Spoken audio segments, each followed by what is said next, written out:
Sinita ni Pangulong Marcos ang mga ininspeksyong flood control project na kung hindi sira-sira ay pangit ang kalidad o hindi pa natapos. Nakatutok si Jonathan Andal.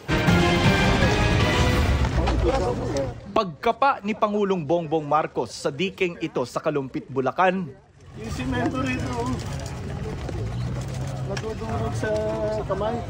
Dismayado ang Pangulo dahil sira-sira, butas-butas at nakausli na ang mga bakal sa bahagyang ito ng dike sa Barangay Frances. Malabnaw yung simento na ginamit. Nagtipid sa simento, nagtipid sa...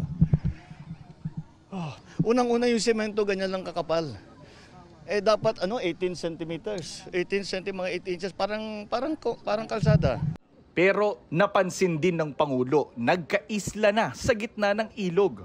Ito yung isla sa gitna ng ilog. Kung makikita ninyo, tinubuan na ng mga damo, tinubuan na ng mga halaman. Ibig sabihin yan, ganyan nakababaw yung ilog na ito. Nagtataka ngayon ng presidente.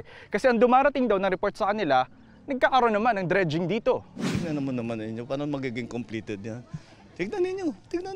May isla sa gitna. Tinutubuan na ng damo na napaka... Ibig sabihin, matagal na silang hindi nagde-dredge.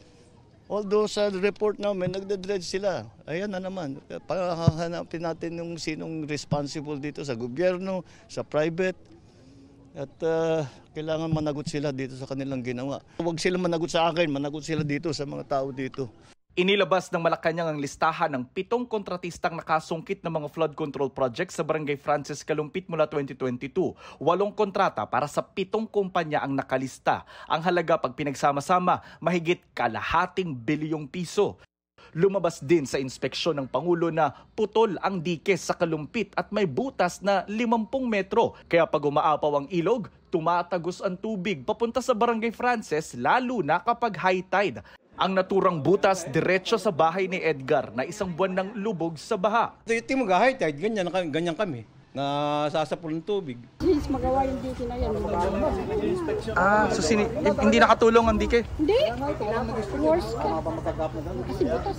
Nagpasisid din ang Pangulo ng mga scuba divers sa Pampanga River sa Kalumpit at natuklasang makapal na ang putik sa ilalim at hindi na nakadikit ang beam sa anumang pundasyon o sheet pile support doon. Lumabas din sa pagsusuri na hindi siksik ang lupa bago binuhusan ng semento ang dike. Hindi rin pare-pareho ang kapal ng semento at posibleng mahina ang concrete mixture na ginamit ayon sa pagsusuri. Ayon sa palasyo, dapat na itong ayusin agad para hindi na lumaki pa ang pinsala na ngayaabot sa 100 metro. Sa Barangay Bulusan naman, sa Kalumpit pa rin, sinita ng Pangulo ang Malaghost Project na proyektong inireport ng tapos kahit kulang pa ng 200 metro at butas-butas pa. St. Timothy ang kontratista dito. Kaya titingnan natin, kailangan pasagutin natin kung bakit ganitong ginawa nila.